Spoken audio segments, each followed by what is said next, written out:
Alors, le drapeau tricolore est l'emblème national de la France. Il se compose de 3 couleurs, le bleu, le blanc et le rouge, et on peut le voir sur tous les bâtiments publics, et il est déployé en l'occasion des cérémonies importantes, des cérémonies officielles civiles ou militaires. Mais l'ancêtre du drapeau tricolore est la cocarde. La cocarde qui était initialement bicolore.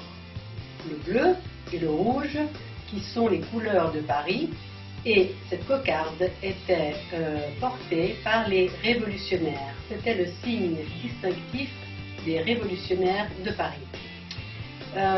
Quelques jours, 2-3 jours après la Révolution française, après la prise de la Bastille, le marquis de Lafayette ajouta à la cocarde bicolore le blanc, la couleur blanche, qui était la couleur de la monarchie.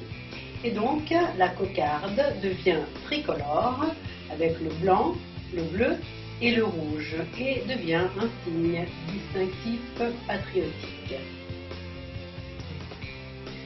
En 1794, le drapeau prend sa forme définitive avec les 3 couleurs, le bleu, le blanc et le rouge, disposés verticalement. Et on dit que c'est le peintre Louis David qui décida de l'ordre de ces 3 couleurs. Au cours de l'histoire, le drapeau tricolore a été souvent menacé, mais en 1958, l'article 2 de la Constitution établit que le drapeau tricolore bleu, blanc, rouge est l'emblème national de la France. Et la France s'identifie totalement dans son drapeau. Et c'est peut-être pour cette raison que la France est un des seuls pays à ne pas avoir d'armoiries.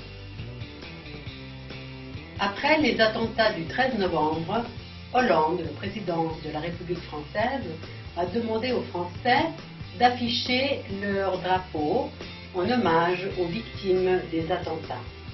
Et beaucoup de personnes, beaucoup d'internautes ont colorisé leur profil avec les couleurs du drapeau tricolore. De plus, dans beaucoup de pays européens, on a projeté les couleurs bleu, blanc, rouge sur les plus importants monuments en signe de solidarité avec le peuple français.